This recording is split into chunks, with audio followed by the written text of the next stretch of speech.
दोस्तों, आपका स्वागत है आपके अपने YouTube चैनल पर जिसका नाम है इंग्लिश बाई छवि सर। तो दोस्तों, आज हम आपको ओ हेनरी द्वारा रचित एक शॉर्ट स्टोरी सुनाने जा रहे हैं जिसका नाम द लास्ट लीफ है। This short story was written and published in 1907। इस कहानी में 3 ही करेक्टर्स हैं। पहले करेक्टर का नाम शू है, दूसरे करेक्टर का नाम जॉन्सी है और तीसरे करेक्टर का नाम बेहरमन है। तो चलिए, आपका ज़्यादा समय न लेते हुए हमारी आज की वीडियो द लास्ट लीफ शुरू करते हैं। So let's start the story. इस कहानी की शुरुआत न्यूयॉर्क सिटी के ग्रीनविच विलेज से होती है। ये इलाका बहुत ही अनडेवलप्ड है और घूमती हुई गलियां हैं, बिल्कुल जलेबी की तरह, और सड़कें पूरी तरह से खराब हो चुकी हैं। इस कहानी में 2 यंग आर्टिस्ट हैं, शू और जॉन्सी। इन दोनों की एक रेस्टोरेंट में मुलाकात होती है। इन दोनों का आर्ट का टेस्ट एक जैसा ही है। ये दोनों तय करती हैं कि हम दोनों एक साथ रहेंगे और साथ साथ काम करेंगे, तो वहाँ पर रूम लेकर रहने लगती हैं। कहानी में एक ट्विस्ट आता है। विंटर सीजन चल रहा है।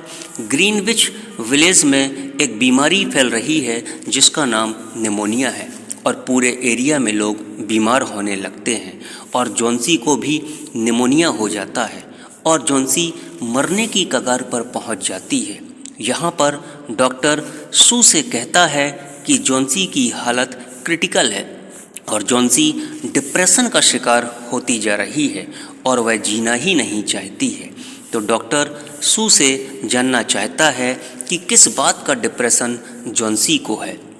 तो शू डॉक्टर को बताती है कि जॉन्सी किसी बे ऑफ नेपल्स की पेंटिंग बनाना चाहती थी। यह पेंटिंग बनाना जॉन्सी का एम था। तो डॉक्टर शू से जानना चाहता है कि जॉन्सी का किसी आदमी से रिलेशन है क्या। तो शू इनकार कर देती है, कहती है कि जॉन्सी का किसी से कोई रिलेशन नहीं है।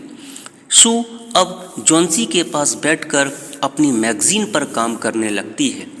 तभी जॉन्सी खिड़की के बाहर देखती है कि पेड़ों से एक एक करके पत्ते गिर रहे हैं और जॉन्सी गिरते हुए पत्तों को गिनती है।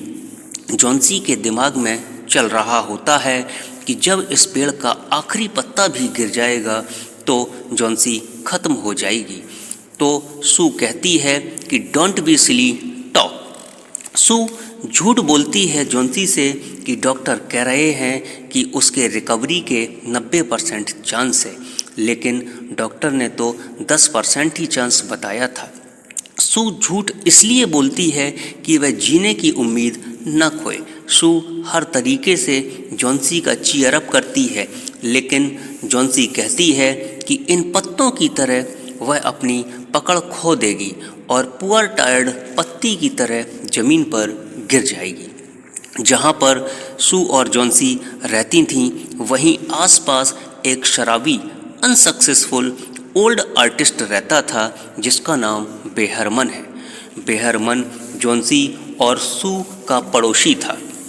बेहरमन पेंटिंग बनाकर अपना गुजारा करता है। ये मास्टरपीस पेंटिंग बनाना चाहता था लेकिन फेल रहा। तभी शू बेहरमन के पास जाकर जॉन्सी के बारे में सब कुछ बताती है कि जॉन्सी डिप्रेशन का शिकार होती जा रही है। अब रात का समय था। जॉन्सी सो जाती है। शू अपनी मैगजीन के ऊपर काम कर रही होती है और पेड़ों पर कुछ ही पत्ते बाकी थे। जॉन्सी भी यह सोचकर सो जाती है कि आज रात पेड़ की आखिरी पत्ती तो गिर ही जाएगी और रात को एक खतरनाक तूफान आता है।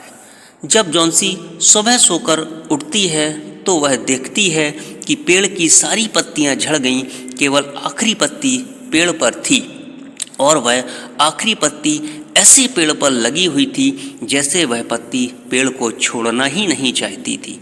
जॉन्सी यह देखकर हैरान हो जाती है और श्योर थी कि आज रात तो यह पत्ती जरूर गिर जाएगी और मैं मर जाऊंगी। यहाँ पर नरेटर इस सीन को देखकर हमें बताने की कोशिश कर रहा है कि डेथ को हमें अकेले ही फेस करना पड़ता है। जॉन्सी का डिप्रेशन बढ़ता ही जा रहा था और रात गुजरती ही जा रही थी। हवाएं तेज चल रही थीं, बारिश भी हो रही थी, लेकिन वह आखिरी पत्ती पेड़ से टस से मस तक नहीं हुई। Johnsy is surprised to see this and Johnsy उठकर अपने बेड पर बैठ जाती है और सोचने लगती है कि कुछ न कुछ तो ज़रूर ऐसा है जो इस लास्ट लीफ को गिरने से रोक रही है।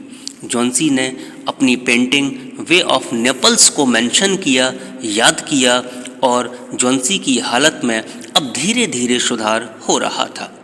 डॉक्टर भी आकर बोलते हैं कि जॉन्सी के बचने के चांस अब बढ़ गए हैं। डॉक्टर सू और जॉन्सी दोनों को बताता है कि तुम्हारा पड़ोसी जिसका नाम बेहरमन था उसको निमोनिया हो गया है और उसको भी हॉस्पिटल ले जाना पड़ेगा।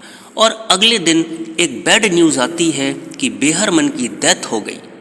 जब चौकीदार बेहरमन के रूम के अंदर जाता है तो उसके कपड़े गीले थे और कपड़ों पर कीचड़ लगा हुआ था और कमरे में एक सीढ़ी मिली और पेंटिंग का कुछ सामान भी वहाँ पड़ा हुआ था।